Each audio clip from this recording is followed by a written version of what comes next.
अस्सलाम वालेकुम नाज़रीन, एक महकती और चहकती सुबह के साथ मैं हूं आपका मेजबान हन्नान बुखारी। नाज़रीन, दुआ करते हैं कि आज की सुबह ढेरों ढेर खुशियां लेके आपकी चौखट पे आपका इंतजार कर रही हो। इसी दुआ के साथ आज के प्रोग्राम को आगे बढ़ाते हैं। नाज़रीन, जैसे कि आपको पता है कि हमारी कोशिश होती है कि फर्स्ट हाफ के अंदर सबसे पहले आपको मौसम की सूरत हाल के हवाले से आगाह किया जाए।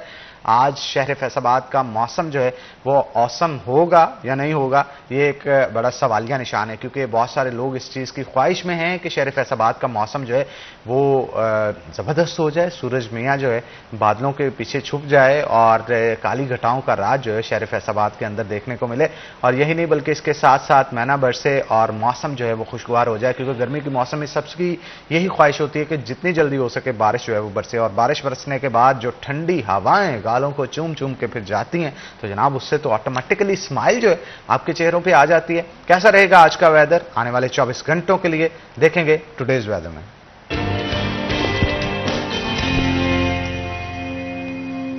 तो जनाब महकमा मौसमियात का आज ये कहना है कि फैसलाबाद में ज्यादा से ज्यादा दर्जा रात जो है वो 43 डिग्री सेंटीग्रेड रहने का इम्कान है, जबकि कम से कम दर्जा रात 30 डिग्री सेंटीग्रेड रहने का इम्कान है। यानी कि आप समझ सकते हैं मेरे दर्जा रात के बताने से ही कि जनाब आज शहर फैसलाबाद में खासी गर्मी रहेगी। कहा तो 43 जाता है, लेकिन सूरज जब 12-1 बजे जो है वो पूरी आबोताब के साथ चमक रहा होता है तो यूं महसूस होता है जैसे 50 डिग्री सेल्सियस के अंदर जो है इंसान रह रहा है। तो आगे बढ़ते हैं और आपको ये बताते हैं कि हवा में नमी का तनासुब जो है वो तकरीबन 49% जो है वो होगा, और इसके साथ साथ हवा 2 से 3 नॉट की रफ्तार से शहर फैसलाबाद के अंदर चलेगी। अलबत्ता आने वाले 24 घंटों के अंदर बारिश का कोई इम्कान नहीं है। पार्शली क्लाउडेड भी नहीं है फैसलाबाद। एक तो होता है ना कि यार पार्शली क्लाउडेड है, बादलों का बसेरा तो नहीं है, लेकिन आ रहे हैं जा रहे हैं, आ रहे हैं जा रहे हैं, तो उसकी वजह से भी थोड़ा सा टेम्परेचर जो है वो डाउन होता है। लेकिन फैसलाबाद के अंदर इसकी सिचुएशन भी देखने को नहीं मिल रही। अलबत्ता आने वाले दिनों के अंदर जो है वो मामलात काफ़ी बेहतरी की तरफ जा सकते हैं, सुनने में यह आ रहा है। लेकिन हवाएं किस रुख जाती हैं, क्या होता है, ये तो आने वाला वक्त बताएगा। अब जानेंगे हम कि ट्रेन फैसलाबाद में अक्सर जो ट्रेनें आती हैं वो अपने वक्त पे नहीं आती, तो आज भी ये सूरत हाल बरकरार होगी या नहीं होगी, कौन सी ट्रेन लेट आ रही है, कौन सी टाइम पे आ रही है, मुसाफिरों को किन किन मुश्किलात का सामना, इन तमाम तर सूरत हाल के हवाले से हमारे बहुत ही प्यारे रिपोर्टर अवैस मौजूद होंगे हमारे साथ। अस्सलाम वालेकुम अवैस, कैसे हैं आप? वालेकुम अस्सलाम नान, आप सुनाए ठीक ठाक हैं? जी मैं बिल्कुल ठीक हूँ। लगता है चाय शाय पी के अवैस जो है पूरे एक्टिव हो गए। तो अवैस जरा रिपोर्ट कीजिएगा, ट्रेनों की क्या सूरत हाल है आज शहर फैसलाबाद में? कोई ट्रेन लेट तो नहीं हुई और मुसाफिरों को कोई मुश्किलात तो नहीं है? बिल्कुल, आज भी ट्रेनें जो है वो तखीर का शिकार रही हैं। मिल्लत एक्सप्रेस जो है वो 1 घंटा तखीर का शिकार रही है, कराकम एक्सप्रेस 1 घंटा 20 मिनट, रहमान बाबा एक्सप्रेस 1 घंटा 30 मिनट, पाकिस्तान एक्सप्रेस 1 घंटा 30 मिनट जो है, और इसके साथ साथ गौरी एक्सप्रेस जो है वो 1 घंटा तखीर से फैसलाबाद से लाहौर के लिए रवाना हुई हैं। और इस तरह औसतन 1 घंटा ट्रेनें जो है वो आज तखीर का शिकार रही हैं, जिसकी वजह से गर्मी है और इसमें मुसाफिरों को इंतजार की अज़ियत का सामना करना पड़ा। सबसे अहम बात यह है कि शालीमार एक्सप्रेस जो 7 माह कबल सलाब के पेश नजर फैसलाबाद से कराची के लिए बंद की गई थी, अब जो है वो रेलवे हेडक्वार्टर की जानिब से इजाजत दे दी गई है शालीमार एक्सप्रेस को सफर की, जो 1 जुलाई से लाहौर से बरास्ता फैसलाबाद से कराची के लिए रवाना होगी। इस तरह से फैसलाबाद से कराची के लिए एक और ट्रेन का इजाफा हो जाएगा और मुसाफिर बआसानी कराची के लिए सफर कर सकेंगे। कराची के लिए ट्रेनें कम होने की वजह से हम देखते थे कि अफसरकात जो दीगर ट्रेनें हैं जिनमें रहमान बाबा है, मिल्लत एक्सप्रेस है और पाकिस्तान एक्सप्रेस है, इनमें रश हो जाता था और बहुत से लोगों की बुकिंग रह जाती थी और लोग दीगर ट्रांसपोर्ट के जराए इस्तेमाल करते थे। अब शालीमार एक्सप्रेस जो है वो भी फैसलाबाद से कराची की रवाना होगी, तो इससे कराची जाने वाले जो मुसाफिर हैं उनको सहूलत मिलेगी। बहुत शुक्रिया अवैस, लेकिन यहाँ पे आपकी मौजूदगी का मैं फायदा उठाऊंगा, हमारे साथ रहिएगा। मैं पूछना ये चाह रहा हूं कि आजकल देखने में ये आ रहा है कि लोड शेडिंग बहुत ज्यादा हो रही है, क्योंकि आप फेस्को की बीट भी करते हैं, आपके पास इंफॉर्मेशन होती है कि कितना शॉर्टफॉल चल रहा है फैसलाबाद शहर में, आने वाले दिनों में कितनी लोड शेडिंग की जाएगी और मौजूदा कितनी लोड शेडिंग की जा रही है। क्या तमाम के तमाम फैसलाबाद की जितनी भी रहायशी हैं, कॉलोनियां हैं, उनमें इक्वल टाइम के साथ जो है वो लोड शेडिंग हो रही है? जैसे गुलाम अहमदाबाद में अगर 8 घंटे हो रही है तो क्या 8 घंटे दूसरी जगहों पर भी हो रही है? इन तमाम तर सूरत हाल के हवाले से हमें लोड शेडिंग के हवाले से स्पेसिफिकली जरा ब्रीफ कीजिएगा। नान भाई, जैसा आप देख रहे हैं कि फैसलाबाद में गर्मी की शिद्दत में इजाफा हो चुका है, तो ऐसे में जो फेस्को की डिमांड है उसमें भी इजाफा हो जाता है। लोग एसी का इस्तेमाल बढ़ा देते हैं, इस तरह बिजली की खपत बढ़ जाती है। तो फैसलाबाद रीजन भर में इस वक्त जो फेस्को की डिमांड है वो 3000 से 3100 मेगावाट तक पहुंच जाती है। तो आरसीसी इस्लामाबाद की जानिब से जो फेस्को को बिजली फराहम की जा रही है वो 2700 से जिससे फैसलाबाद के शहरी इलाकों में हम देखते हैं कि 4 से लोड शेड और जो देहाती इलाके हैं उनमें 5 से 6 घंटे बिजली की बंदिश का सिलसिला जारी है। जिस तरह आप कह रहे हैं कि गुलाम अहमदाबाद बहुत से ऐसे इलाके हैं जहां पर लोड शेडिंग नहीं होती, फीडर ट्रिपिंग के मसाइल की वजह से लोगों को बिजली की बंदिश का सामना करना पड़ता है, ट्रांसफार्मर खराबी की वजह से जो तकनीकी मसाइल हैं, क्योंकि फेस्को लोड शेडिंग तो करना पड़ती है। बिजली वो आपकी बात ठीक है, मानना चाहूंगा आपकी बात को काट रहा हूँ, मुझे जस्ट इतना बताइएगा कि कितने घंटे की जो लोड शेडिंग की जा रही है। बावजूद हम देखते हैं कि शदीद गर्मी में एक जानब लोड शेडिंग से लोग परेशान है, दूसरी जानब शट डाउन के नाम पर 7-8 घंटे बिजली बंद की जाती है, जिससे शहरियों के मामूलात से मुतासर होते हैं। अच्छा वैसे लोड शेडिंग हो कितने घंटे की रही है ये बताइएगा। इस वक्त जो मौजूदा सूरत हाल है कि 10:12 हुए हैं, तो गर्मी भी इस वक्त बढ़ चुकी है, लेकिन 1 से 2 बजे के करीब जाके जब शॉर्टफॉल पैदा होगा फेस्को के सिस्टम में तो फिर लोड शेडिंग का जो सिलसिला है वो जारी हो जाएगा। शहरी इलाकों में जो है वो एलानी और गैर एलानी लोड शेडिंग का सिलसिला जारी है, जो 4 से 5 घंटे है। 4 से 5 हाँ जी, मुख्तलिफ इलाकों में की जा रही है। जो देहाती इलाके हैं उनमें जो है वो 5 से 6 घंटे इस वक्त लोड शेडिंग की जा रही है, और इसमें जो है वो मौसम का बहुत रद्द अमल होता है। अगर मौसम बेहतर होता है तो फेस्को की जानिब से लोड शेडिंग भी बंद कर दी जाती है, क्योंकि शॉर्टफॉल कम हो जाता है। और अगर इसी तरह से गर्मी पड़ती रही, जिस तरह आज हम देख रहे हैं कि सुबह के आकाश से ही सूरज जो है वो अपने गर्म तेवर दिखा रहा है, तो ऐसे में जो है वो मजीद लोड शेडिंग की जो है वो ये मौसम नवीस सुना रहा है। अवैस हमारे साथ रहिएगा, मुझे जस्ट ये बताइएगा कि क्योंकि आपको बकर मंडियों के हवाले से भी काफी नॉलेज होता है, तो मुझे ये बताइएगा बकरों का रेट क्या जा रहा है आजकल, क्या मंडी तेज जा रही है या फिर स्लो जा रही है, और इंतजामी अमूर कैसे हैं वहां पे? जो मंडियां हैं उसके हवाले से इंतजामी अमूर जो है वो कुछ खास दिखाई नहीं दे रहे इस बार फैसलाबाद में। और जो रेट की आप बात कर रहे हैं, शायद आपने अभी मंडियों का चक्कर नहीं लगाया। रेट जो है वो बहुत ही ज्यादा है, क्योंकि महंगाई आप समझते हैं जिस तरह से हर चीज महंगी हमें होती हुई दिखाई दे रही है, इसी तरह से जो जानवर हैं उनकी कीमतों में भी खासा इजाफा जो है वो हमें नजर आ रहा है। अवैस आपको नहीं लगता जितने भी हमारे जो व्यापारी हैं ये ज्यादा मुनाफा ले रहे हैं, मतलब लोगों से ज्यादा बटोर रहे हैं? ये आप ही ऊपर जानते हैं, इससे मतलब मैं यही कहूंगा, क्योंकि मैं अभी गया नहीं हूँ। आप अगर गए हैं तो पूछ सकते हैं, लेकिन महंगाई काफी ज्यादा है और इनके रेट भी बढ़ चुके हैं।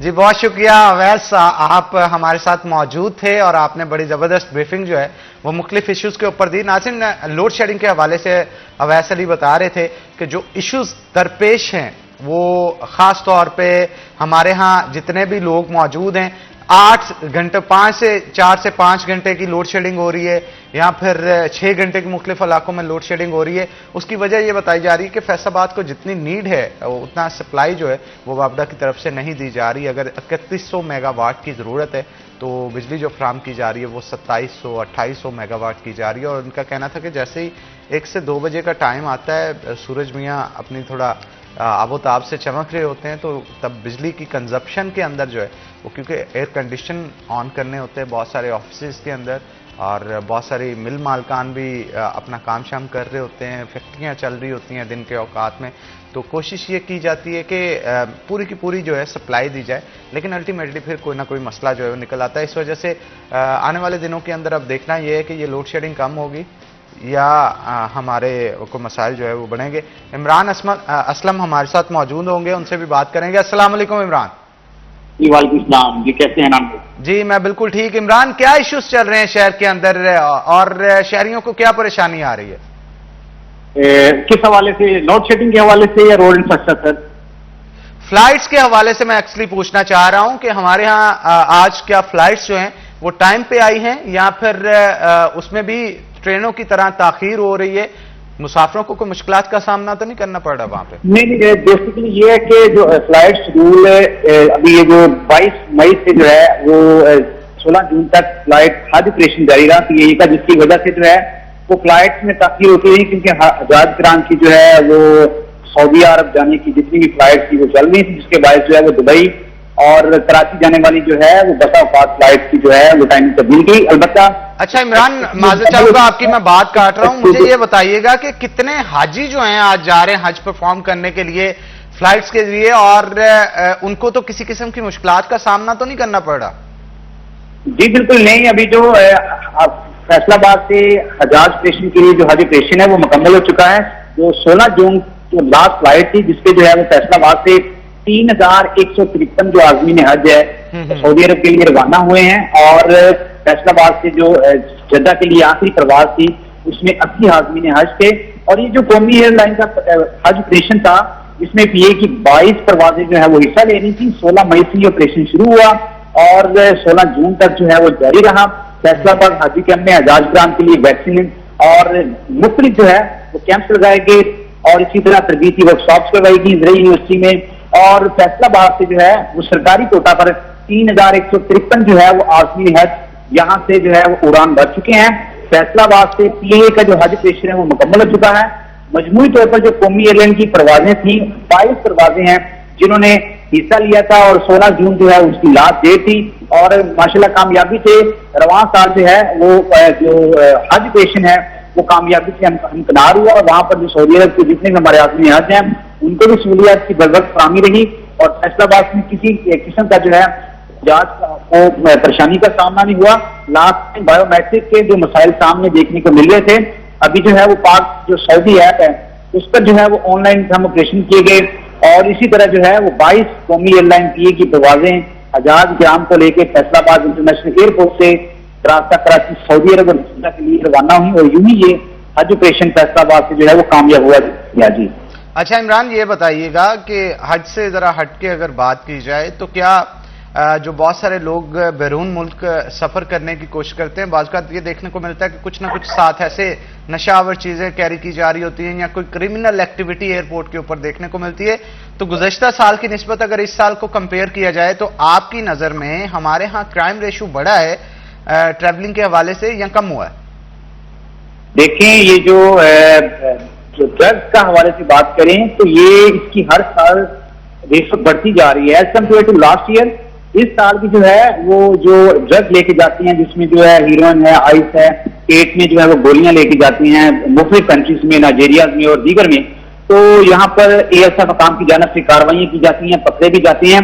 जिस तरह जो है वो कंट्रीज डेवलप होती जा रही है उसी तरह जो है वो मंशियात की स्मगलिंग है वो रुक नहीं पा रही, और तमाम एयरपोर्ट में फैसलाबाद से भी जो है वो जो मंशियात स्मगलिंग है इसमें एक बड़ा चैलेंज बन चुका है। बसा बात जो है एएसएफ की जानिब से कार्रवाई तो की जाती हैं, अलबत्ता फिर भी जो है वो क्रिमिनल बहुत स्ट्रांग है और पकड़े भी जा रहे हैं। एएसएफ जो है वो अच्छी कार्रवाइयां कर रहा है और ड्रग माफिया को पकड़ भी रहा है। अलबत्ता जो ड्रग्स की जो रेशो है वो हर साल बढ़ती जा रही है, स्मगलिंग हर साल बढ़ती जा रही है। स्पेशली जो है इंटरनेशनल बाउंड्रीज में जो फ्लाइट के हवाले से जो है वो प्लेन टू प्लेन जो स्मगलिंग हो रही है मुख्तलिफ नोयत की, जिसमें गर्ल्स इन लवर्स हैं, बॉयज इन लवर्स हैं, ये डिफरेंट कंट्रीज में जो है नशावर चीज जो है पेट में गोलियां रख के लेके जाती हैं, बैग्स में, इसी तरह जो है डिफरेंट जो अब थिंग्स बैग्स हैं उसमें ये जो मंशियात है वो स्मगल होती हैं, अलबत्ता पकड़ी भी जाती हैं। तो ये इस जो मंशियात की स्मगलिंग है इसकी रोकथाम के लिए जो एएनएफ और एएस तो काम कर रहा है और कार्रवाई भी एएनएफ के हवाले भी किया जाता है। इमरान, ये बताइएगा जहां पे आप मंशियात की स्मगलिंग की बात कर रहे हैं, आपने ये भी देखा होगा ह्यूमन ट्रैफिकिंग भी बहुत ज्यादा होती है, तो ह्यूमन ट्रैफिकिंग के हवाले से जो आपने देखा होगा कि जाली वीजा पासपोर्ट जो है वो बना के कोशिश की जाती है कि एक बार यहां से फ्लाई करके अगले मुल्क जो है वो उतर लिया जाए। इस तरह के लोगों को कितना पकड़ा जा रहा है और एफआईए काफी मुतहरक है इस तरह के लोगों को पकड़ने के लिए? जी बिल्कुल, तो ये यूनान का जो वाक़या हुआ है जिसमें 78 से जो ज्यादा अपराध है उसकी मौत की तस्दीक हो चुकी है। It's just similar case to human trafficking and human smuggling. तो यहाँ से दोस्ता रोज जो है वज़ीर आज़म ऑफिस की जानिब से लेटर हुआ है एफआईए काम को 4 रुकनी कमेटी भी बना दी गई है एहसान कादरी की सरबराही में, जो आपके चेयर पर जो कर रहे हैं। अभी जो है वो एफआईए काम की जानिब से फैसलाबाद में अगर हम कोड करते जाएं तो इंसानी स्मगलर और जो मॉनिटरिंग में मुलव्वस अपराध में इजाफा होता जा रहा है। इंसानी स्मगलिंग रोकना जो है वो हद तक जो है वो एक चैलेंज बन चुका है। और पहले ये हम सुना करते थे कि बैकवर्ड एरिया से अब जो डेवलप्ड सिटी है फैसलाबाद, शेखुपुरा, लाहौर, गुजरात और इसी तरह जो है वो गुजरांवाला समेत दीगर अजला में ये फैल चुका है। और ह्यूमन ट्रैफिकिंग के हवाले से जो अभी यूनान में हादसा हुआ है, आज मुल्क भर में यौम सोग भी मनाया जा रहा है, ये उसी की कड़ी है कि ह्यूमन ट्रैफिकिंग जो है वो बढ़ चुकी है। लोग पावर्टी रेशियो को कम करने के लिए गैर कानूनी तौर पर जो है बाहर जाने की कोशिश करते हैं, तो उसमें अनफॉर्चुनेटली जो है वो बहुत इंसिडेंट में जो है वो अमवात हो जाती है, जिसके बाद जो ह्यूमन ट्रैफिकिंग है वो बढ़ चुकी है। और FIA काम की जानब से अक्रॉस द कंट्री जो है वो इनके खिलाफ कार्रवाई की जा रही है। जो रिसेंट मुलव्वस यूनान में वो पकड़े भी जा चुके हैं और फैसलाबाद FIA को भी हिदायत जारी की गई हैं कि जो भी ह्यूमन ट्रैफिकिंग में मुलव्वस अफराद हैं उनको पकड़ा जाए, उनको कटहरे में लाया जाए और उनकी छानबीन की जाए। जरूरी ये जो नेटवर्क है ये अक्रॉस द कंट्री फैला हुआ है। तमाम सिटीज से ज्यादा लोगों को जो है वो अपने जो सुहाने जितने भी है फ्यूचर को खाकर ये बाहर ले जाने की कोशिश करते हैं, जिसमें अनफॉर्चुनेटली की डेथ हो जाती है। तो ये ह्यूमन ट्रैफिकिंग बहुत बड़ा जो है जो FATF ने भी रेज किया हुआ है तमाम कंट्रीज के लिए। तो पाकिस्तान भी FATF की शरायत में एक शर्त ये भी है कि ह्यूमन स्मगलिंग और ट्रैफिकिंग और इंसानी जो स्मगलिंग उसको रोका जाए। जब तक ये रोक नहीं सकता तो जितनी भी कंट्रीज है वो FATF की जो शरायत है वो नहीं निकल सकते। तो इसके हवाले से FIA काम की जानब से वसाइल तो बरवेका लाए जा रहे हैं, लेकिन ये जो क्रिमिनल गैंग है वो स्ट्रॉन्ग बढ़ चुका है, जिसकी वजह से फैसलाबाद में दीगर शहरों और मुल्क भर में जो है वो ह्यूमन ट्रैफिकिंग एक बहुत बड़ा मसला बन चुका है। और वज़ीर-ए-आज़म ने भी इस कमेटी के हवाले से तहकीकात का अमल जो है वो देने की हिदायत जारी कर दी है। बिल्कुल ठीक है। अच्छा इमरान, ये भी बताइएगा, हमेशा से ये देखने को मिलता है कि सपोज अगर एयरपोर्ट के ऊपर से किसी को पकड़ लिया जाता है उसके खिलाफ तो कार्रवाई होती है, लेकिन इशू ये आता है कि कार्टेल नहीं पकड़ा जाता, जो इनके पीछे लोग होते हैं जिनके जरिए सारी एक्टिविटी में मुलव्वस होते हैं all over the cross Faisalabad ही नहीं बल्कि पूरे पाकिस्तान के अंदर जो लोग ये एक्टिविटीज परफॉर्म कर रहे होते हैं, उनके हवाले से बताइएगा ये कार्टेल जो जहां से इनिशिएट होती है, चीजें बनती हैं, जहां से पैसे बटोरे जाते हैं, उन लोगों को नहीं पकड़ा जाता। बेचारे जो जा रहे होते हैं वो तो झांसे में आए होते हैं इसलिए पकड़े जाते हैं। बिल्कुल, ये बहुत बड़ा गैंग है जो इंटरनेशनल तौर पे काम कर रहा है। यहाँ पर उनके एजेंट्स हैं वो काम कर रहे हैं और एजेंट्स को लेके जो है वो आप लोग इनको देख सकते हैं कि किस तरह ये तमाम जो है वो शिप से और इसी तरह खैर एयरपोर्ट से तो है ह्यूमन ट्रैफिकिंग बहुत कम हो चुकी है जब से तमाम सिस्टम जो है वो ऑनलाइन हुआ है। अलबत्ता ये जो गैर कानूनी जो तरीके से जाते हैं यही ह्यूमन ट्रैफिकिंग का जो है सबब बनते हैं, जिसमें कश्तियां आप देख लें, यूनान ले लें, और ये डिफरेंट जो है बड़े बड़े गैंग्स हैं जो अपने अलग तमाम सिटीज में मुतहरिक। बिल्कुल ये गैंग्स हैं। इमरान असलम, आपका बहुत शुक्रिया। आप बता रहे थे कि सिचुएशन अगर हालिया तौर पर देखी जाए कैसी चल रही है। वंस अगेन आपका बहुत शुक्रिया। यहाँ पे छोटी सी ब्रेक लेंगे, ब्रेक के बाद दोबारा हाजिर होते हैं। आपने कहीं नहीं जाना, हमारे साथ है ना।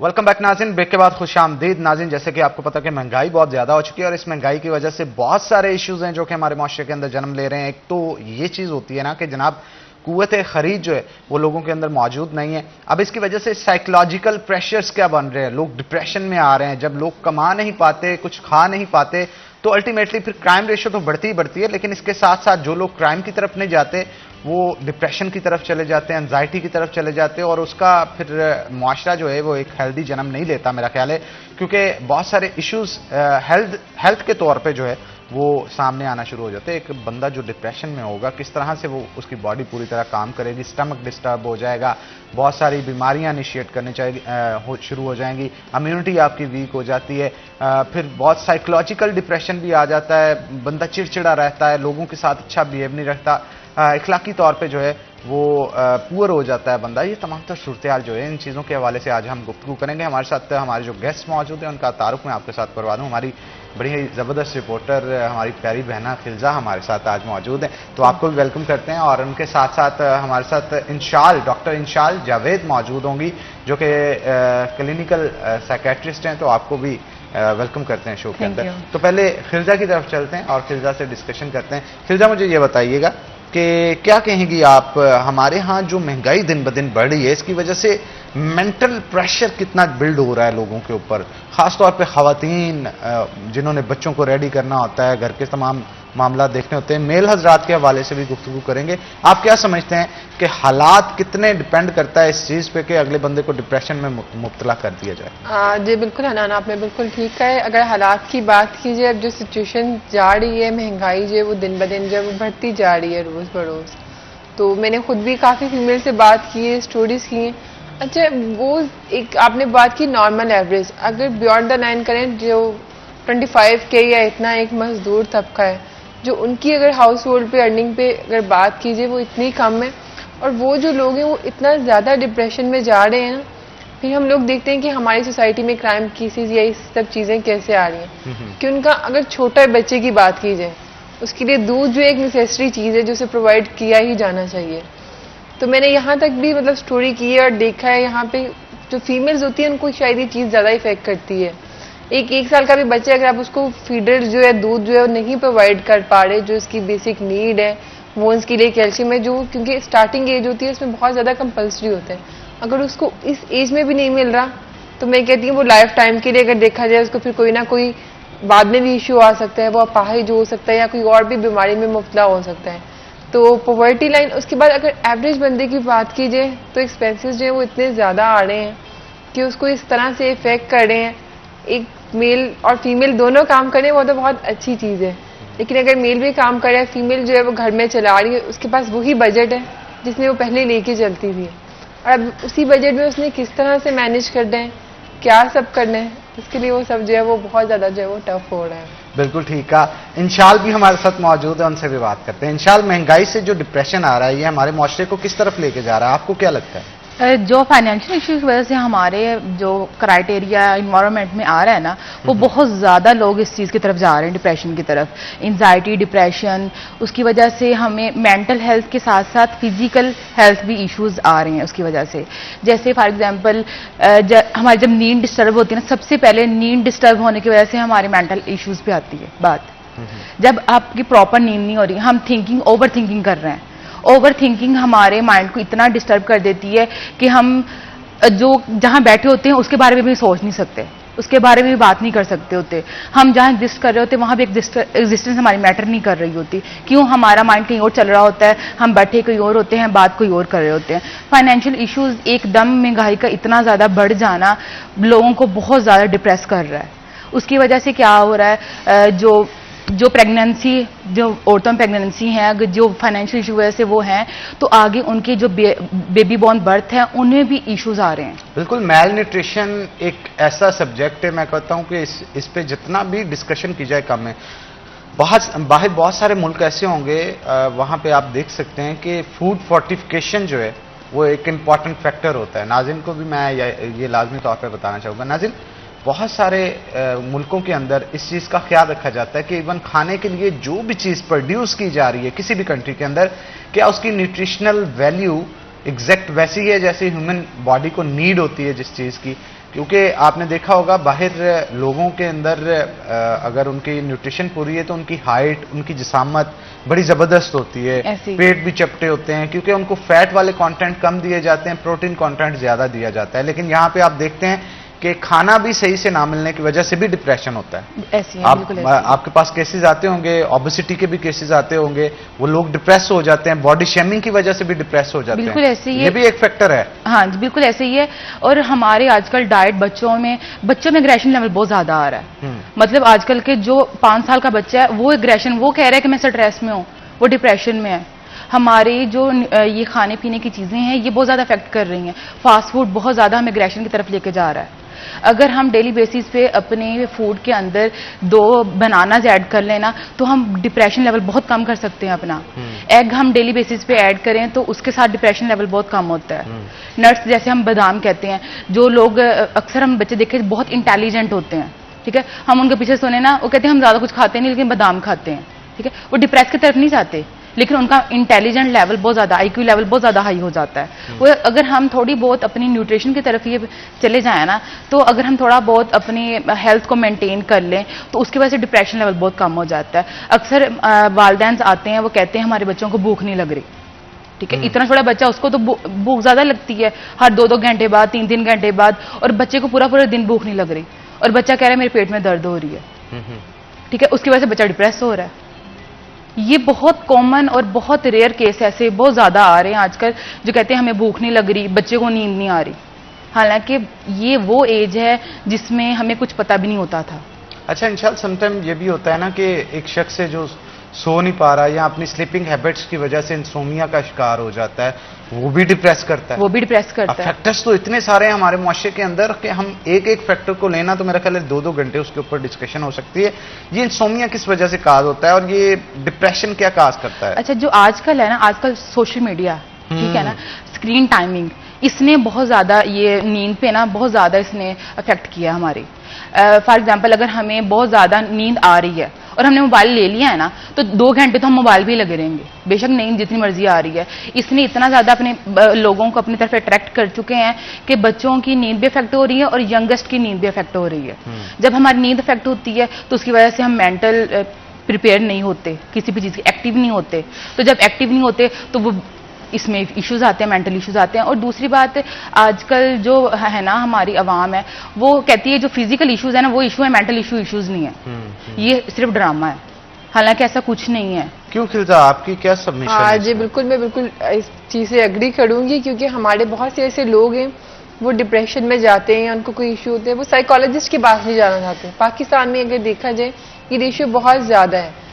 अगर फॉरेन में हम लोग देखते हैं बहुत से ऐसे लोग हैं उनको हल्का सा इशू होता है, डिप्रेशन होता है, वो साइकोलॉजिस्ट का विजिट करते हैं, उसको अपनी सारी जो भी सिचुएशन है अपनी स्टोरी बताते हैं और उस डिप्रेशन से बहुत जल्दी रिकवर कर लेते हैं। हम लोग समझते हैं पता नहीं शायद जो पागल इंसान है वो ही जाएगा, लेकिन साइकोलॉजिस्ट की अगर बात की, जैसे हमारी बाकी चीज़ें बहुत ज़रूरी है ना, मैं कहती हूँ साइकोलॉजिस्ट भी हमारी लाइफ में उतना ही इंपॉर्टेंट जो है वो पार्ट प्ले करता है। अगर हम उसके पास जाएंगे, अपने इश्यूज जो हैं वो डिस्कस करेंगे, तो वो हो सकता है कि हम बहुत जल्दी जो है रिकवर कर सकें। सोशल मीडिया का मेंटल हेल्थ पे क्या इफेक्ट पड़ता है इंशाल्लाह, आप क्या समझते हैं? पॉजिटिव और नेगेटिव एस्पेक्ट्स अगर देखे जाएं, क्या क्या अभी तक जो आ रहे हैं ना वो नेगेटिव ही आ रहे हैं, पॉजिटिव बहुत कम लोग इसको पॉजिटिव में लेके जा रहे हैं। जैसे टिकटॉक आ गया, ठीक है ना, इस तरह के जो प्लेटफॉर्म है ना, इसने बच्चों के अंदर एक तो बहुत ज़्यादा सेल्फ स्टीम कम कर दी है, ठीक है ना। हर बच्चा स्टडी के फोकस के बजाय इस प्लेटफॉर्म पे जाना चाह रहा है। छोटा छोटा बच्चा हम देख रहे हैं 2-2 साल का, माएँ पहले ही उनको लगा दे रही टिकटॉक पे, ठीक है। वो फिर एक अपने जो सक्सेसफुल स्टोरी वो नहीं बना सकता, वो इन चीज़ों पर आ जाता है। जब इन चीज़ों पे आ जाता है तो ऑटोमेटिकली फिर वो इन चीज़ों पे जाएगा। फॉर एग्जांपल, अगर बच्चा है, ठीक है ना, उसकी 8 साल है, वो जब आ जाता है ना सोशल मीडिया पे, जैसे हम टिकटॉक ले लेते हैं, एक प्लेटफॉर्म ले लेते हैं, उस पर वो आ रहा है और वो देख रहा है उसके ही एक क्लासमेट है वो भी टिकटॉक पे है, उसके इंप्रेशन कम है, उसके लाइक्स कम है, बच्चे इस चीज़ का बहुत इफेक्ट ले रहे हैं अपने ऊपर कि जी मेरे क्यों नहीं आ रहे, ठीक है, उसके आ रहे हैं। इंशाल्लाह इस पे डिटेल में डिस्कस करते हैं, लेकिन एक छोटी सी ब्रेक के बाद ब्रेक ले लेते हैं। तो नाज़रीन ब्रेक लेंगे, ब्रेक के बाद दोबारा हाजिर होंगे। आपने कहीं नहीं जाना, हमारे साथ रहना है।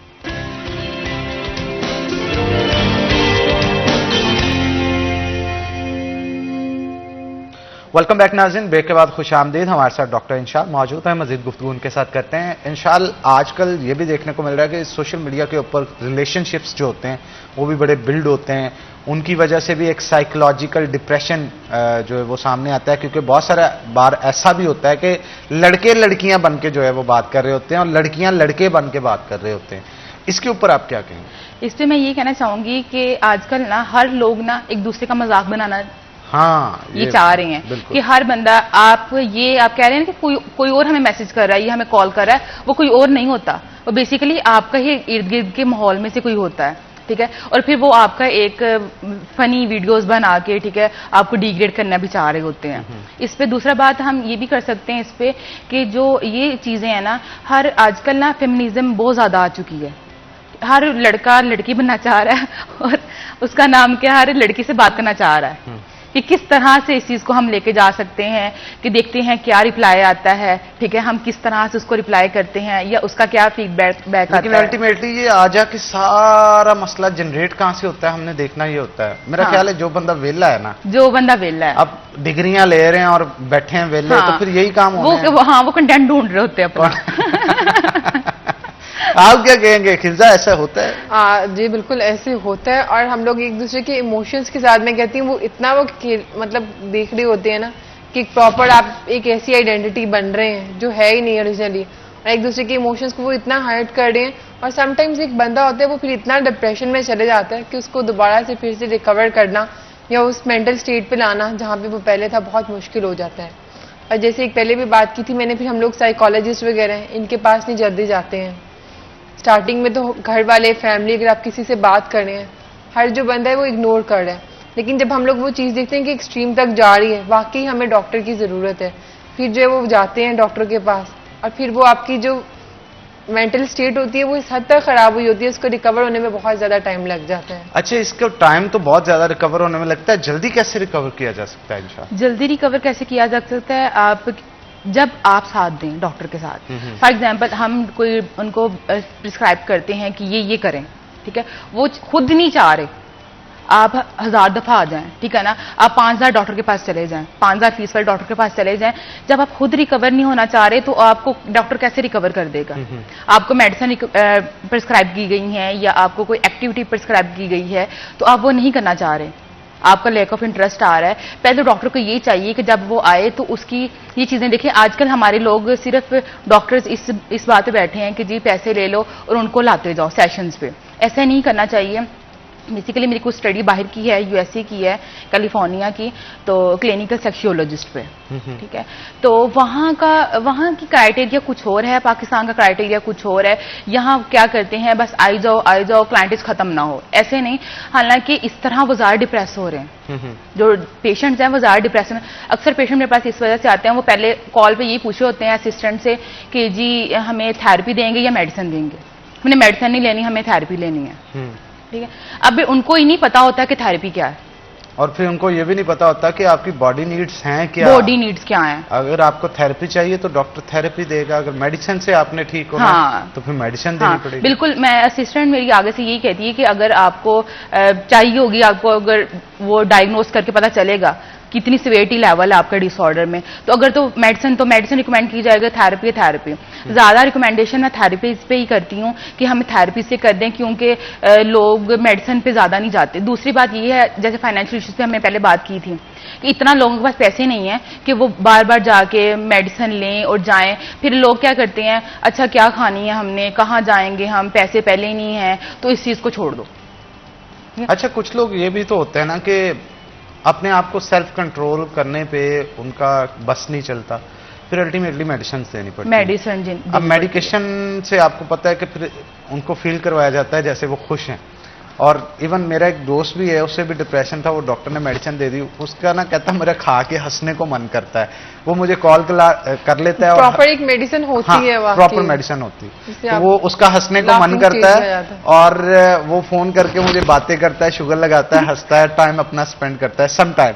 और ये भी नहीं कि वो गरीब है, ये वो अच्छा खासा बिजनेसमैन है, पैसे वाला आदमी है, लेकिन सुकून पैसों से नहीं खरीदा जा सकता। इंशाल्लाह ये एक बहुत बड़ा फैक्टर है। हाँ। पैसे वाले खुशी ढूंढते हैं और खुशी वाले जो है वो पैसा तलाश करते हैं, ये हमारे मुआशरे की तलख। जो क्लाइंटेज है ना, ये नहीं है कि गरीब बंदा आ रहा है, अमीर लोग आ रहे हैं, ठीक है, जिनके पास हर चीज है, आसाइश है, हाँ, सुकून नहीं है, ठीक है, उन्हें किसी चीज में दिल नहीं लग रहा, ठीक है, नींद नहीं आ रही, हाँ, ये नींद आना बहुत ज्यादा है, ठीक है ना, वो कह रहे कि हम सेटिस्फाई नहीं हो रहे। दूसरी बात, जैसे हम रिलेशनशिप की बात की, पार्टनर से सेटिस्फाई नहीं हो रहे। आजकल वो कहते हैं कि हमारे पास 3-3, 4-4 लड़कियां हैं, ठीक है, और हम सेटिस्फाई किसी से भी नहीं है।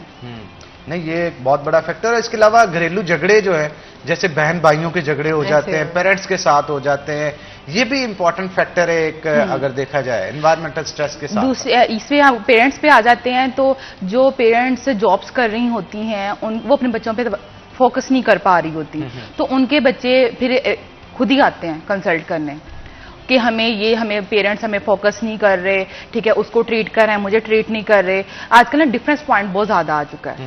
आजकल हम अपने घरों में ही देख लें, अगर मदर किसी का एक बच्चे करने लग जाए तो दूसरे कहने लग जाते हैं कि जी हम तो सुतेले हैं, हम तो या उठाए हुए हैं, हमारा तो कोई घर में है नहीं, इंपॉर्टेंस नहीं है, ठीक है। दूसरी बात ना, आजकल जो स्टेटस है, हमारा व्हाट्सएप स्टेटस हो गया, इंस्टाग्राम स्टेटस हो गया, इसने बहुत आवाम को ख़राब किया है। इसमें बहुत ज़्यादा रिलेशनशिप फैक्टर्स आ रहे हैं आजकल। जो लव मैरिजेस पे हम अगर ले लेते हैं तो वो जैसे पहले कहते हैं ख्वाब पहले दिखाए जाते हैं, बाद में कुछ नहीं, ऐसा कुछ नहीं होता। जो रिलेशनशिप होते हैं, पहले अगर हम कमिटमेंट की होती है तो बाद में हम कमिटमेंट से चल सकते हैं। लेकिन छुटकारा कैसे पाया जा सकता है? एक सेहतमंद मुआशरा कैसे जन्म ले? सेहतमंद माशरा किस तरह, अगर हम एक दूसरे को सुनेंगे, हम एक दूसरे को सुनना नहीं चाह रहे, कोई हमें कॉल कर लेता है या फोन कर लेता है, मैसेज करता है, तो हम उसको 3-4 घंटे बाद तो उसको मैसेज का रिप्लाई दे रहे हैं, तो देन हमें फिर अपने आप को सुनाने के लिए दूसरों के पास जाना पड़ता है, डॉक्टरों के पास। अगर हम एक दूसरे को सुनना शुरू कर देंगे ना, एक दूसरे को अच्छा मशवरा देना शुरू कर देंगे। समटाइम ये भी तो होता है ना, एक दूसरे को सुनना शुरू कर दें, कुछ ऐसा सुनने को मिल जाता है, अगले के तन मन में आग लग जाती है कि ये मुझे क्या सुना रहा है, और लड़ाई मजीद कम होने की बजाय बढ़ जाती है। ये भी एक फैक्टर है। आप सुनाए उसको जो सुनना चाह रहा है, आपको जो अच्छा मशवरा देगा। ये नहीं है कि आप मेरे साथ बैठे, आप मुझसे डिस्कस करने लग जाए चीजें अपनी। उनको सुनाए जिसपे आपको बिलीव है, ठीक है, जो आपको पता है। ये नहीं कहा कि आजकल जैसे लोग कहते हैं फीवर हो गया, स्टेटस लगा दिया जी। हाँ, वो 100 लोग देख रहे हैं उसको, तुम्हें फीवर हो गया, ओके फीवर हो गया। ये अटेंशन सीकर, हाँ, ये अटेंशन सीकर्स होते हैं, इनको घरों से नहीं मिल रही होती अटेंशन। ये व्हाट्सएप स्टेटस के से ले रहे होते हैं अटेंशन। बिल्कुल बिल्कुल बिल्कुल, ये एक फैक्टर है। क्यों खिलजा, आप इस पे क्या कहेंगे? जी बिल्कुल ऐसे ही है, जब आपको आपकी फैमिली, आपके क्लोज पीपल हैं, जब आपको वहां से अटेंशन नहीं मिलेगी तो अब आप बाहर अटेंशन ढूंढेंगे, और मैं कहती हूँ आप डिप्रेशन में भी तभी जाएंगे। अब जैसे कोविड आया था, अगर बात की जाए, तब सब जो लोग थे वो अपनी फैमिली के वो बहुत ज्यादा करीब हो गए थे, एक दूसरे से डिस्कशंस करते थे, बात करते थे, और उस टाइम की अगर बात की जाए, डिप्रेशन लेवल जो था वो भी काफी कम हुआ था, और बहुत सारी मीम्स आपने देखी होंगी बनी थी, अच्छा मुझे तो पता ही नहीं था मेरे घर वाले इतने अच्छे हैं, मैं बाहर ढूंढ रहा हूँ। वही बात आ जाती है, हम लोग अपने जो क्लोज पीपल हैं उनको जानते नहीं है, अपनी फैमिली, अपने पेरेंट्स, अपने बहन भाई जो हैं उनसे मतलब हम इतना इंटरेक्ट नहीं करते हैं, बात नहीं करते। और सोशल मीडिया पे एक ऐसी आइडेंटिटी जो कि फेक होती है, या एक ऐसा बंदा उसको हम सुना रहे होते हैं कि हमारी लाइफ में ये है, और हम इस चीज़ को फेस कर रहे हैं। लाइक जो हमारे फेमिलियर लोग हैं, हमें उनसे डिस्कशंस करनी चाहिए, उनसे बात करनी चाहिए, ताकि डिप्रेशन या ऐसी कोई भी एंजाइटी की सिचुएशन है हम उससे बच सके। बिल्कुल ठीक कहा आपने। अंशाल, आप क्या कहेंगे, आपकी सबमिशन क्या है? कोविड के अंदर बहुत सारे लोगों ने एक दूसरे को करीब कर दिया, लेकिन वो करीब होने से कुर्बतें बढ़ने की बजाय ना लड़ाइयां बढ़ती भी देखी है। ऐसे ही है, बिल्कुल ऐसे ही है। वो इस वजह से हम ज्यादा क्लोज हो गए थे। हर रिलेशनशिप को, कोई भी हो, बहन भाई का हो, मियाँ बीवी का हो, कोई भी हो, थोड़ा स्पेस जो है, हाँ, प्राइवेसी होना लाजमी है आपके रिलेशनशिप में। बिल्कुल आपने ठीक कहा। आप दोनों का बहुत शुक्रिया, बड़ा जबरदस्त सेशन रहा आपके साथ। तो नाज़रीन, यहाँ पे एक छोटा सा ब्रेक लेंगे, ब्रेक के बाद दोबारा हाजिर होते हैं। आपने कहीं नहीं जाना, हमारे साथ हैं।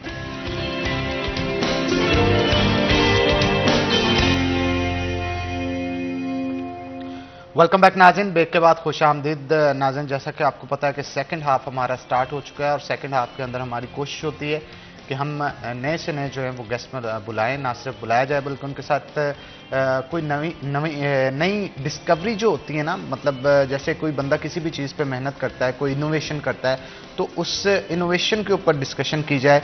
और आज जो हम स्पेशली सेकंड सेगमेंट अपना कंडक्ट करने जा रहे हैं, इसके अंदर एक बड़ी ज़बरदस्त डिस्कवरी के हवाले से हम आपको बताएंगे। इनोवेटिव भी है ये सेशन, इनोवेटिव भी होगा आपसे बहुत सारे लोगों के लिए, बहुत सारे लोग जो घरों पे बैठे देख रहे हैं, क्योंकि पाकिस्तान को इस चीज़ के हवाले से बड़ा पहचाना जाता है कि आमों की बहुत सारी वैरायटीज़ हैं जो पाकिस्तान के अंदर देखने को मिलती है। अब मैं वो वैरायटीज़ गिनवाना शुरू हूँ तो मेरा ख्याल है एक लंबी लिस्ट होगी, जिनके अंदर चौंसा है, सफ़ेद चौंसा है, लंगड़ा, दुशहरी और बहुत सारे आम होंगे। लेकिन आज आपने देखा होगा कि वो एक बड़ा पेड़ जो होता है, उसके ऊपर तनावर दरख्त जो होता है, उसके ऊपर ये सारी चीज़ें उगती हैं।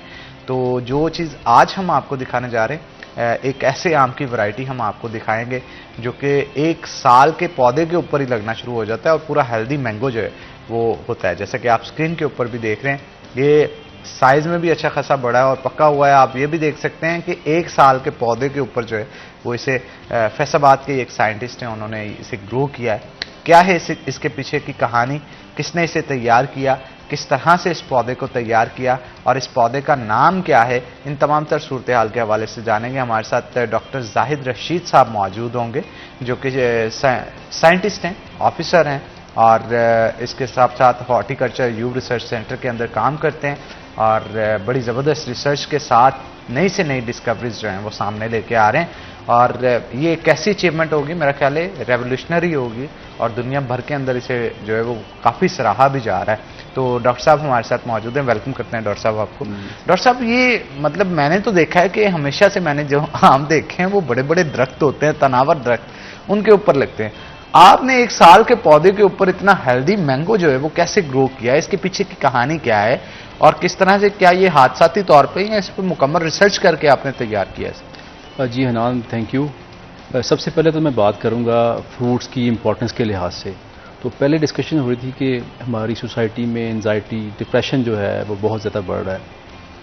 तो उसमें फ्रूट्स जो हैं वो क्या रोल प्ले कर रहे हैं हमारी सोसाइटी के अंदर, उसमें ये है कि हमारी अगर बात करें FAO और WHO, इसकी रिकमेंडेशन है कि जो एक हेल्दी पर्सन जो है, एडल्ट जो है, उसको मिनिमम जो है 400 ग्राम जो फ्रूट एंड वेजिटेबल उसकी मतलब एक दिन की रिक्वायरमेंट है।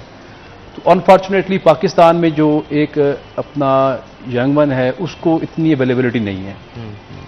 तो ये भी एक रीज़न है कि हमें जब हेल्दी डाइट नहीं मिल रही तो लोग जो हैं वो अपना एंजाइटी और डिप्रेशन की तरफ जा रहे हैं। एक इसकी ये रीज़न भी है। ये होता क्यों है? हमारे ब्रेन केमिस्ट्री में जब एक अपना केमिकल होता है उसे कहते हैं सेरोटोनिन। सेरोटोनिन में जब आप एक इम्बैलेंस देखते हैं तो उसके इम्बैलेंस होने की वजह से आपकी पूरी बॉडी का मूड स्विंग जो है वो चेंज हो जाता है। उसमें आपकी स्लीप है, उसमें आपका पूरा फिनोमेना बॉडी का जो चेंज हो जाता है। तो इसमें अगर हम बात करें हमारे मैंगो की, बात करें हमारे ग्रेप्स की, जितने भी फ्रूट्स हैं, इसके अंदर ये जो अमाइनो एसिड जो होता है वो जो बॉडी को जो चाहिए होता है, जब वो कौन सा अमाइनो एसिड होता है? जी सेरोटोनिन की मैं बात कर रहा हूँ। सेरोटोनिन इसके मैंगो के अंदर भी इसके अंदर भी होता है। और अगर आप बात करें ग्रेप्स की और बाकी जो फ्रूट्स हैं, स्पेशली बेरीज की बात करें, तो अगर अपना बंदा इसको इनटेक करे डेली बेसिस पे, तो मैं समझता हूं कि सेरोटोनिन जो है इसकी जो डेफिशिएंसी वो पूरी हो जाएगी और आपकी जो बॉडी है उसमें जो डिप्रेशन है, एंजाइटी है, मैं समझता हूं कि वो काफी हद तक को कंट्रोल हो सकता है। सेरोटोनिन किस चीज में कैटलिस्ट एज अ परफॉर्म करता है? क्या इसका फंक्शन क्या होता है? फंक्शन सर ये होता है कि जो आपकी ब्रेन का जो अपना पूरी बॉडी को जो अपना कंट्रोल करता है, रेगुलेट करता है। डॉक्टर साहब क्या कंट्रोल करता है मतलब? जितने भी आपकी बॉडी में जितने भी फंक्शंस होते हैं आप कह लें, उसमें ये बेसिकली होता है, ये एक न्यूरोट्रांसमीटर होता है जो कि नर्व्स जो हैं उससे ये रिलीज होता है। आपके जो नर्वस सिस्टम जो होता है वहाँ से जब भी आपकी बॉडी में कोई स्ट्रेस आता है या कोई भी मतलब एक बाहर से कोई अलार्मिंग कोई साइन आता है, तो अल्लाह ताला ने एक निज़ाम रखा है कि आपकी ब्रेन से जो है न्यूरोट्रांसमीटर जो है वो सेरोटोनिन को रिलीज करना शुरू कर देते हैं बॉडी में। ठीक है, उससे स्ट्रेस कंट्रोल, उससे स्ट्रेस कंट्रोल होता है। तो डॉक्टर साहब डोपामिन का क्या काम है? ये डोपामिन भी सेम, ये भी एक अमाइनो एसिड ही है। हाँ, इसका भी डोपामिन का मैंने सुना था। ये डोपामिन भी है और सेरोटोनिन, ये दोनों जो है ये आपकी बॉडी को कंट्रोल करते हैं।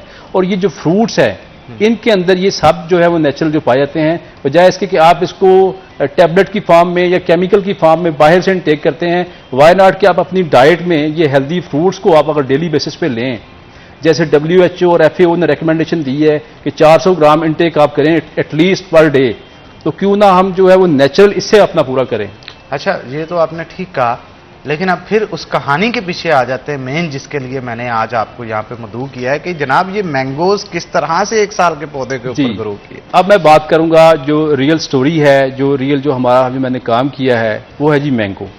मैंगो जो हमारा फ्रूट है वो पाकिस्तान में 2nd नंबर पे है अगर बात करें ओवरऑल प्रोडक्शन की।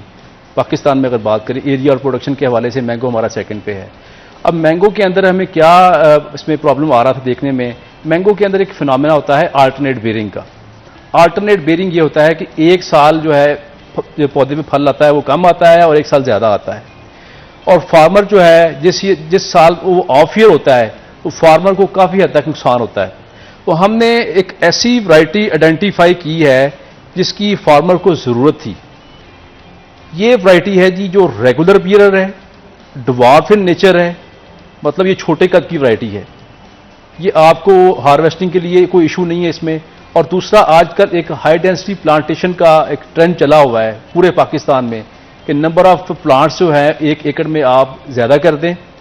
अब डॉक्टर स्टीव पाकिस्तान में आए, उन्होंने आकर यहाँ पे लोगों को ट्रेनिंग दी कि आप अपनी जो फील्ड एरिया है या अपने जो अपने है उसको आप लेके जाएं हाई डेंसिटी की तरफ और अल्ट्रा हाई डेंसिटी की तरफ। अल्ट्रा हाई डेंसिटी क्या होती है कि आपके जो क्लोज प्लांटेशन जो है मिनिमम जो होता है वो 3 फुट तक होता है, 3 से 5 फुट तक। अब पाकिस्तान में अल्हम्दुलिल्लाह अगर बात करें आपके साउथ बेल्ट में तो लोगों ने यही वैरायटी जो है अब 5 फुट पे लगाना शुरू कर दी है। तो अब इस वैरायटी की क्या खूबियां हैं मैं थोड़ा सा आपको एक्सप्लेन कर दूं। एक तो ये है कि इस पे जो डिजीज का अटैक है वो बहुत कम है। दूसरा, हमारे मैंगो की बात कर लें, आप गावा की बात कर लें, तो हमारे यहाँ फ्रूट फ्लाई का बहुत बड़ा एक बिग इशू है। स्पेशली ये जो गावा है उसमें बहुत ज़्यादा है, और जब से ये गावा पे आई है ये इसका अटैक जो है मैंगो में बहुत बढ़ गया है। तो ये वो वैरायटी है जिसपे अपना फ्रूट फ्लाई का अटैक बहुत कम है। इसकी रीज़न क्या है? इसकी रीज़न ये है कि इसकी जो पील है आप देख सकते हैं कि वो थोड़ी सी हार्ड है, और जो फ्रूट फ्लाई है इस पर अटैक जब करती है तो वो इसकी स्किन को पंक्चर नहीं कर पाती। इसका अटैक बहुत कम है। और इसके अलावा इस वैरायटी की ये खूबी है कि जो शुगर पेशेंट हैं वो भी इसको इस्तेमाल कर सकते हैं, क्योंकि इसकी TSS जो है, टोटल सॉल्युबल जो इसमें अपना होता है कंटेंट होता है, तो वो जो शुगर पेशेंट हैं वो इसको इजीली इस्तेमाल कर सकते हैं। ये उनके लिए जो बिल्कुल सेफ है।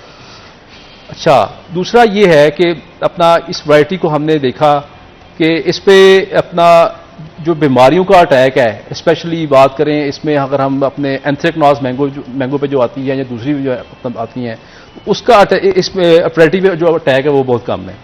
अच्छा, बीमारियों के रेजिस्टेंस? जी, रेजिस्टेंस इसमें है। ठीक है। अगर वायरसेस की बात की जाए जो इन पे जी, वायरस की बात कर लें, बैक्टीरिया की बात कर लें, या जो हमारे फंगस का जो अटैक होता है बागात में, उसके लिहाज से भी इस पे जो बीमारियों का अटैक बहुत कम है। जी, सबसे इंपॉर्टेंट फैक्टर जो आता है ना डॉक्टर साहब, कोई भी शख्स मैंगो खरीदने जाता है, दो चीजें होती हैं। जी जी, उसकी प्रेजेंटेशन कैसी है, उसका टेस्ट कैसा है, इस हवाले से बताइएगा। जी, मैं ये बात इसमें ऐड करूंगा कि इसमें आप देखें कि इसकी जो कॉस्मेटिक लुक है, इसके ऊपर जो ये पर्पलिश जो कलर है, जो रेडिश कलर है, और जब ये अभी ये राइप नहीं हुआ, ये अभी इसकी फिजियोलॉजिकल जो मेच्योरिटी है ये उसकी तरफ जा चुका है। अब इसमें फिजियोलॉजिकल मेच्योरिटी के बाद एक फिनोमेना आता है राइपनिंग का। अब ये राइपनिंग इसकी होगी जाके अगस्त के महीने में, एंड जुलाई और अगस्त का जो स्टार्ट है, ये जो वैरायटी है ये पक के तैयार हो जाएगी। अब इस वैरायटी की ये खूबी है कि आपको मार्केट के अंदर मैंगो जो है वो अगस्त में ख़त्म होना शुरू हो जाता है। हमारे अगस्त के एंड पे मैंगो जो है वो, अगर हम बात करें सीजनल मैंगो की, तो सीजनल मैंगो जो है वो मार्केट में ख़त्म होना शुरू हो जाता है। लेकिन ये वैरायटी लेट वैरायटी है, मतलब ये वाला मैंगो आपको सितंबर में और अक्टूबर में भी ये अवेलेबल होता है। दूसरा, आप इसकी बात करें, इसकी अपना बात करें प्रेजेंटेशन की, तो इसके ऊपर ये जो ब्लश आ रहा है, तो ये यूरोप की मार्केट में इसको बहुत पसंद किया जाता है। और वहाँ पे अगर बात करें इसकी अपना मिठास की, तो आपके यूरोप, पूरे यूरोप में, आप USA में चले जाएं, वहाँ पे बहुत ज़्यादा मीठा आम पसंद नहीं करता। तो एक्सपोर्ट के लिहाज से भी ये वैरायटी बहुत ज़बरदस्त है। तो डॉक्टर साहब, एक्सपोर्ट के लिए किसी ने कांटेक्ट किया आपसे? जी, मैं ये इसमें ऐड करना चाहूँ कि यहाँ पे अगर बिहाड़ी में एक दोस्त थे, तो उन्होंने ये जो मैंगो है उसको एक्सपोर्ट करना शुरू किया था। लेकिन हमारे यहाँ मसला एक्सपोर्ट में क्या आ रहा है, मसला हमारी वैरायटीज़ के अंदर नहीं है, मसला है जी हमारी मैनेजमेंट के अंदर।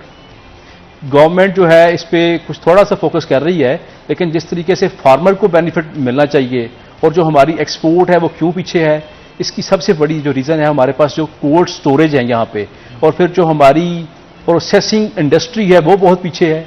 हमें ये नहीं पता कि हमने जो फ्रूट है उसको हार्वेस्ट कैसे करना है, कितना टेम्परेचर होना चाहिए, और फिर वहाँ पे आप अगर बाहर के ममालिक में चले जाएं तो वहाँ पे आपको देखने में आएगा कि जब फील्ड में मैंगो को देख लें या कोई भी फ्रूट वो हार्वेस्ट करते हैं, तो बाकायदा रीफर ट्रक्स जो हैं वो वहाँ पे ले जाके, और जितना इसकी हार्वेस्ट के बाद जो टेम्परेचर रिक्वायर होता है, फॉर एग्जांपल अगर सिट्रस की बात करें, तो सिट्रस जो है वो रीफर ट्रक्स के अंदर जो है वो 3 to 4 सेंटीग्रेड जो टेम्परेचर है वो उसमें सेट किया होता है। वो हार्वेस्ट करने के बाद फ़ौरन जो उसमें जो क्रेट्स होते हैं उसमें डाल के वो रीफर ट्रक में उसको लोड करते हैं, और फिर वो जाके अपने प्रोसेसिंग जो उनका यूनिट होता है वहाँ पे जाके उसको फिर वो अनलोड करते हैं। हमारे हाँ यहाँ पे क्या अनफॉर्चुनेटली हमारा जितना भी मैंगो है उसको हार्वेस्ट करके उसी फील्ड में रख देते हैं, जहाँ पे आपको पता है कि ये अपना एक गर्मी के मौसम का फल है, और जो डायरेक्ट सनलाइट इस पे पड़ती है तो इसकी जो शेल्फ लाइफ है वो हाफ रह जाती है वहीं पे। बजाय इसके कि आपने इसको अपना इंटरनेशनली अगर इसको आपने एक्सपोर्ट करना है, तो इसके अंदर जो एक सेट टेम्परेचर है और जो एक इंटरनेशनल स्टैंडर्ड्स है उसको मीट करने की बजाय हमने तो अपना मैंगो जो है वो फील्ड में ही अपने तबाह कर लिया है। और अनफॉर्चुनेटली अगर हम बात करें हमारे फील्ड लॉसेस की, तो हमारे पाकिस्तान में 50% फ्रूट जो है वो हमारा फील्ड के अंदर लॉस हो जाता है उसका। बिल्कुल। आपने इसका नाम क्या रखा है? जी, इसका नाम ZA मैंगो है, और इसको पहले जो जाना जाता था ये सेंसेशन मैंगो के नाम से ये जाना जाता है। बेसिकली ये जो ब्रीड थी ये हमने फ्लोरिडा से मंगवाई थी और फिर इस पर हमने फर्दर मुख्तलिफ ट्रायल्स किए। और अच्छा ये बात ये है कि जो इस पौधों की जो तैयारी है, सबसे पहला स्टेप जो है वो हमारा नर्सरी का है। हमने पंजाब, हमारा जो अदारा है हॉर्टिकल्चर रिसर्च इंस्टीट्यूट फैसलाबाद, ने पंजाब गवर्नमेंट से एक प्रोजेक्ट लिया। वो प्रोजेक्ट था नर्सरी की रजिस्ट्रेशन। उसमें इस्लामाबाद में हमारा एक अदारा है फेडरल सीड सर्टिफिकेशन का, जो कि पूरे पाकिस्तान में आपकी नर्सरी की रजिस्ट्रेशन करता है और फ्रूट प्लांट्स की जितनी भी वैरायटीज़ हैं उसका अप्रूवल, उसमें कोई भी अगर ख़ास वैरायटी है, आइदर कि वो आपकी वीट की वैरायटी है, कोई राइस की वैरायटी है या किसी भी फ्रूट की वैरायटीज़ है, जो कि पहले ये चीज़ नहीं थी। अब अल्हम्दुलिल्लाह हमारे रिसर्च के इदारे ने मुख्तलिफ वैरायटीज़ पे काम किया है। अगर बात करें गावा की, अल्हम्दुलिल्लाह हमने गावा की 4 वैरायटीज़ पिछले 2 साल के अंदर हमने जो है वो इंट्रोड्यूस करवाई हैं। उसमें फैसलाबाद किंग है, उसके अलावा आरी राउंड है, SL 2020 सीडलेस। अल्हम्दुलिल्लाह जो अगर हमारे पास अमरूद की सीडलेस वैरायटी भी मौजूद है, हमारे पास जामन की सीडलेस वैरायटी मौजूद है। और उसके अलावा अगर हम बात करें इसमें पपाया की, तो पपाया पे हमने अब नए हाइब्रिड्स और नई वैरायटीज हम लेकर आए हैं, उसकी हम स्क्रीनिंग कर रहे हैं और इंशाल्लाह आने वाले सालों में इंशाल्लाह हम पपाया के अंदर भी जो है वो इंकलाब लेके आएंगे पूरे पाकिस्तान के अंदर। बिल्कुल ठीक कहा आपने डॉक्टर साहब। पहले इसे जो सेंसेशनल जी सेंसेशन मैंगो जो है जी, उसके जी, नाम से जाना जाता था, उसमें और इसमें फ़र्क क्या है? जी, इसमें डिफरेंस ये है कि ये जो अपना ZA मैंगो है, ये सेंसेशन इज एक्चुअली जो है ये फ्लोरिडा में इसका नाम था। हमने जब इसको पाकिस्तान में लाया तो हमने इसको इंट्रोड्यूस करवाने के लिए हमने इसको अपना नाम दिया। यानी इसमें कोई ये नहीं है कि बहुत इसमें ये चेंजेस किए हैं इसमें हमने जो अपने जो ट्रायल्स इस पे किए हैं, हमने जो इसके प्लांट्स को तैयार किया है उसमें एक ग्राफ्टिंग की टेक्निक से होती है। मतलब आप एक पौधे की जो पेवंदकारी है वो हमने इसमें ग्राफ्टिंग का एक मेथड इंट्रोड्यूस करवाया कि पहले जो हमारे जो वैरायटीज थी मैंगोज की वो 4 से 5 साल लेती थी फ्रूट्स पे आने पे, लेकिन ये वो वाहिद वैरायटी है जिसपे 1 साल के अंदर फल आ जाता है। फ्लोरिडा में भी 1 साल में आता है? जी नहीं, वहां पे नहीं 1 साल में आ रहा। यहां पे मैंने जो देखा है वो 1 से 1.5 साल के अंदर इस पे फ्रूटिंग हो जाती है। फ्रूटिंग 1 से 1.5 साल में हो जाती है, क्योंकि वहां पे टेम्परेचर की फ्लक्चुएशन है। और यहां पे जो हमने इस पे जो पौधा सीड से आप तैयार करते हैं, सीड से जो पौधा तैयार होगा उसमें जो उसके करैक्टर होंगे वो ट्रू टू टाइप्स नहीं होंगे। बिल्कुल ठीक है, हम इस पे मजीद गुफ्तगू करेंगे लेकिन एक छोटी सी ब्रेक के बाद। ब्रेक लेंगे, ब्रेक के बाद दोबारा हाजिर होते हैं। आपने कहीं नहीं जाना, हमारे साथ है ना।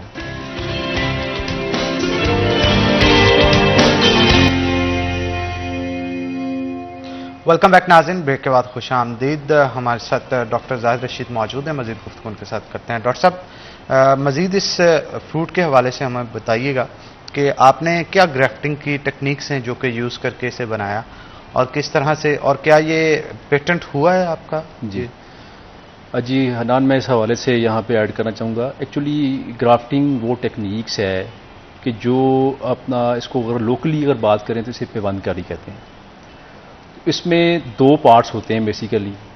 जो पौधे का निचला पार्ट होता है उसको हम रूट स्टॉक बोलते हैं और जो पौधे को अप साइड पर ले जाता है उसको हम साइन कहते हैं। साइन और स्टॉक की यूनियन से ये पौधा तैयार होता है और इस पूरी टेक्निक को ग्राफ्टिंग कहते हैं। मैं अपने देखने वालों को बताऊं कि ग्राफ्टिंग होती क्या है।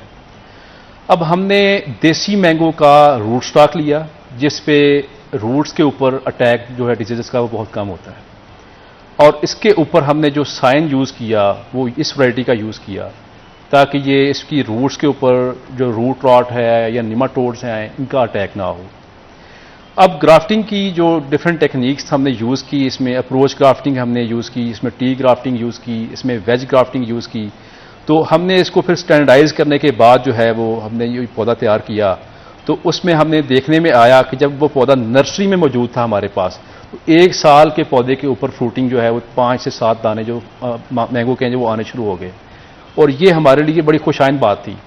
अब हमने इसके कंपैरिजन में ऐसा पौधा जो सिर्फ हमने सीडलिंग से तैयार किया था, उस पर जब फ्रूटिंग देखने में आई तो उसमें 6 से 7 साल लग गए।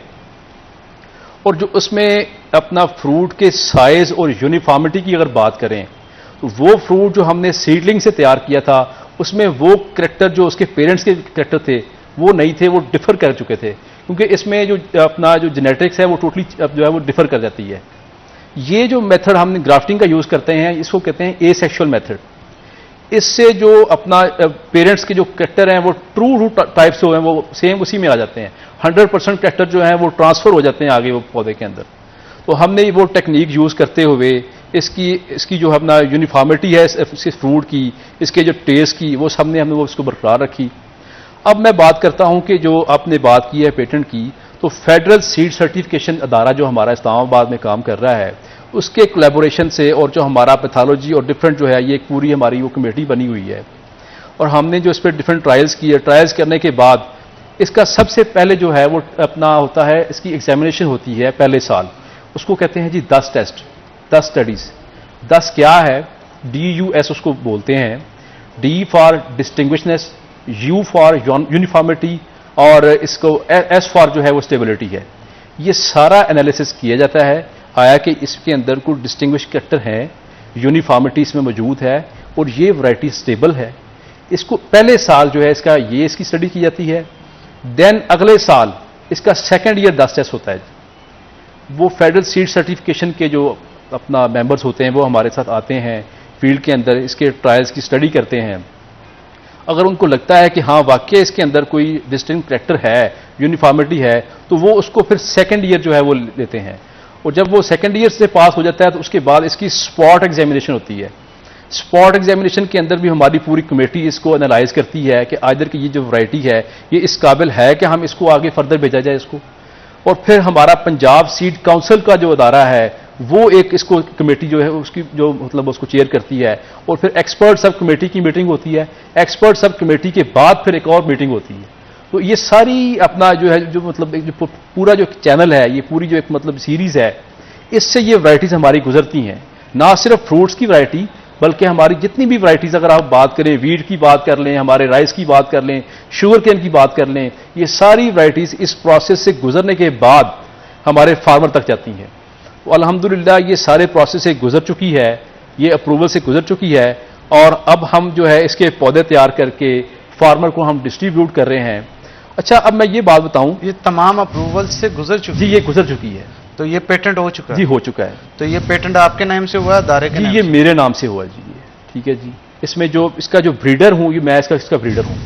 तो इट मीन ये जहां पे भी लगेगा जो भी आपको परसेंटेज आएगी जी इंशाल्लाह इसका जो भी आप इसका मतलब बड़े अमीर होने जा रहे हैं इन फ्यूचर। जी अल्लाह ताला का शुक्र है कि मैं इस हवाले से, मुझे इस चीज की खुशी है कि फार्मर की वेलफेयर की मैंने काम किया है। इससे क्या अर्न कर सकते हैं आप? कितने % आया करेगा और क्या इसका सीड सिर्फ और सिर्फ पाकिस्तान में आपको सेल करने का कॉपीराइट होगा? जी ये ऐसा नहीं है, मैं इसमें ऐड करना चाहूंगा।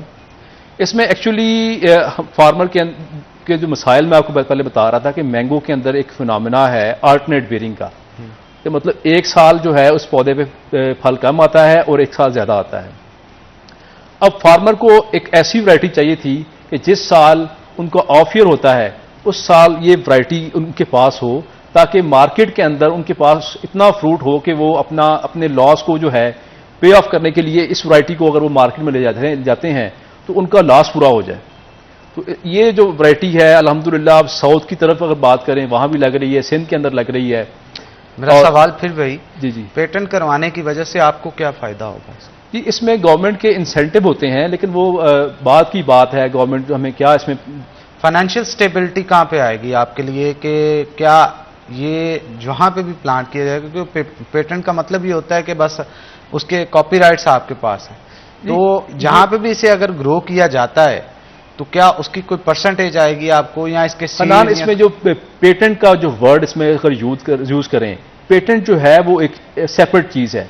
इसका अभी रजिस्ट्रेशन का जो मरहला था वो कंप्लीट हो चुका है, इसको हम इंशाल्लाह पेटेंट की तरफ भी लेके जाएंगे। यानी पेटेंट नहीं हुआ, ये फेडरल सीड सर्टिफिकेशन की तरफ से जो वैरायटी है वो अप्रूव हो चुकी है, वैरायटी अप्रूव हो चुकी है, पेटेंट जो है वो नहीं हुआ। पेटेंट के लिए आप क्या करेंगे? पेटेंट के लिए भी इसके डिफरेंट ट्रायल्स होंगे और जो इसमें जो कमर्शियल बेसिस पे जो हम इसको जो है वो लेके जाएंगे, देन इंशाल्लाह इसको हम पेटेंट की तरफ ले जाएंगे। बिल्कुल, आप पेटेंट करवाएं अगर आपने मेहनत की है इसके ऊपर इंशाल्लाह, और ये पेटेंट हो जाता है तो मेरा ख्याल है पूरी जिंदगी आप बैठ के आराम से जो है वो खा सकते हैं इसके ऊपर।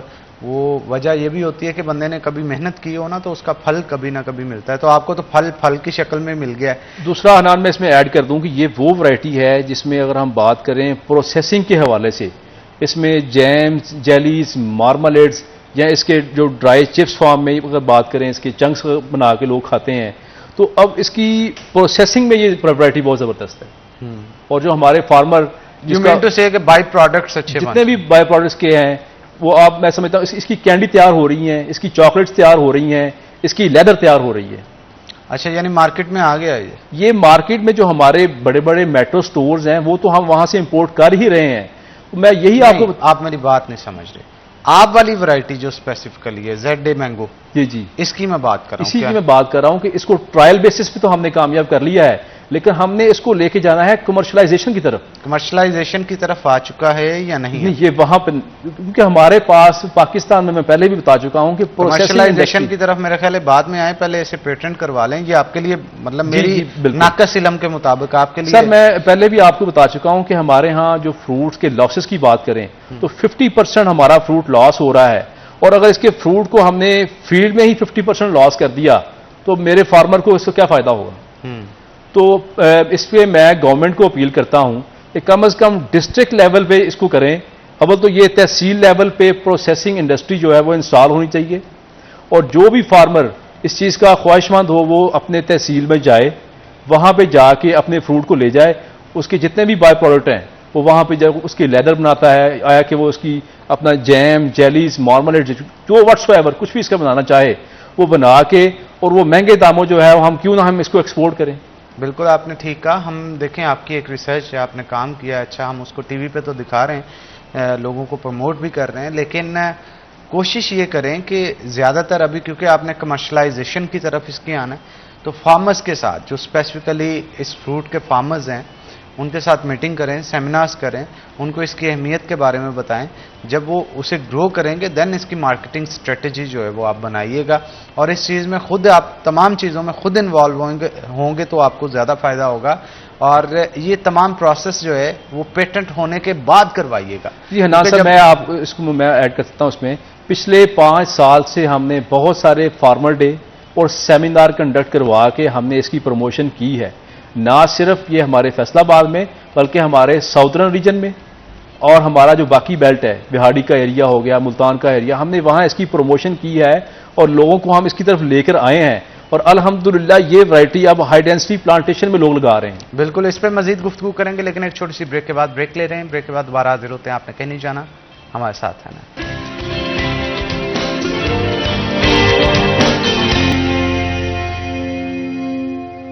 वेलकम बैक नाज़रीन, ब्रेक के बाद खुशामदीद। डॉक्टर जाहिद हमारे साथ मौजूद हैं। डॉक्टर साहब ये बताइएगा कि आप वहाँ पे जस्ट मैंगोज़ के ऊपर ही काम कर रहे हैं या और भी फ्रूट्स हैं? जी हनान साहब, मैं बात यहाँ पे करना चाहूँगा। हमारा जो हॉर्टिकल्चर रिसर्च इंस्टीट्यूट का जो अदारा है वो बेसिकली तमाम फ्रूट्स पे रिसर्च कर रहा है।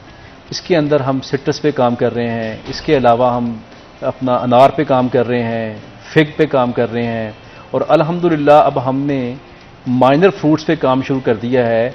हमने यहाँ पे blackberry, gooseberry, beautyberry, ये बेरीज के अंदर अल्हम्दुलिल्लाह हमने अभी काम किया है। और फैसलाबाद के हमारा जो यहाँ पे जो हमारा इंस्टीट्यूट है, यहाँ पे हमने ब्लैक बेरी को कामयाब न सिर्फ किया है बल्कि हमने इसके बाय प्रोडक्ट भी तैयार किए हैं। ब्लैक बेरी का जैम हमने तैयार किया है, इसमें हमने जेली तैयार की है, इसके मार्मलेट्स हमने तैयार किए हैं। क्या बात है। और अल्हम्दुलिल्लाह पीचेस की अगर बात करें तो इसमें 2 वैरायटी हैं, फ्लोरिडा किंग और अर्ली ग्रैंड। इसमें यह कॉन्सेप्ट था कि ये सिर्फ जो सर्द इलाके हैं सिर्फ ये वहाँ पे कामयाब है। अब अल्हम्दुलिल्लाह पीचेस की वैरायटीज़ हमारे पूरे पंजाब में कामयाब हो चुकी हैं, और फैसलाबाद हमारा जो यहाँ पे ऑर्चर्ड है वहाँ पे अर्ली ग्रैंड का इस दफ़ा फ्रूट इतना ज़बरदस्त था कि फार्मर जो हमने वहाँ पे फार्मर डे करवाया था उन्होंने भी अप्रिशिएट किया कि पीचेस की कामयाबी हमने इतनी नहीं देखी थी। तो पब्लिक रिस्पांस क्या आ रहा है इसको मार्केटाइज? इसमें पब्लिक में ये रिस्पांस आ रहा है कि हमारे पास फार्मर आ रहे हैं, और हमने इसके जो प्लांट्स हैं उसको हम इंश्योर कर रहे हैं। अपना अंजीर की अगर बात करें, फिग की जो है, तो इसके प्लांट्स हो गए, सिट्रस के प्लांट्स हो गए, तो हमने साल के अंदर 2 दफ़ा जो है फरवरी और मार्च और सितंबर अक्टूबर, ये हम साल में 2 दफ़ा इसके जो प्लांट्स तैयार करके जो फार्मर हमारे पास आते हैं हम उनको दे रहे हैं। और अल्हम्दुलिल्लाह इसमें हम जो हमारी जो नर्सरी है हमने वो भी रजिस्टर करवा ली है, क्योंकि जो पौधे हैं बेसिकली प्लांट्स आपके जो हैं वो ऐसे होने चाहिए, वो किसी रजिस्टर्ड नर्सरी के होने चाहिए। ये नहीं है कि आप हैपहैज़र्डली प्लांट्स ले रहे हैं वो लगा रहे हैं, आपको सोर्स का पता नहीं है आया कि वो डिजीज़ फ्री हैं, उनके जो फ्रूट आएगा उसमें यूनिफॉर्मिटी है, फ्रूट का साइज़ कैसा होगा, उसमें सीड का कैरेक्टर क्या होगा। हमने ये सारे कैरेक्टर्स को देखते हुए, इन सब फैक्टर्स को देखते हुए हमने जो अपनी नर्सरी जो है उसको हमने फिर वहाँ से रजिस्टर करवाया। और हमारे जितने भी प्लांट्स हैं अल्हम्दुलिल्लाह उस पर ब्लू टैग इंस्टॉल है फेडरल सीड सर्टिफिकेशन का। जितने भी पौधे हम सेल करते हैं हर एक पे हमने बाकायदा टैग मेंशन उसमें लगा के फिर हम अपने फार्मर्स को दे रहे हैं। बिल्कुल ठीक है। फ्यूचर क्या देख रहे हैं इन चीज़ों का? जी फ्यूचर में देख रहा हूं कि आने वाला दौर जो है वो हमारी फ्रूट की जो पॉकेट्स हैं वो बढ़ेंगी इंशाल्लाह। जैसे आप देख रहे हैं कि पूरे पाकिस्तान में हम बड़े ब्लेस्ड वन हैं कि पूरे पाकिस्तान में हमारी फ्रूट्स की पॉकेट्स हैं।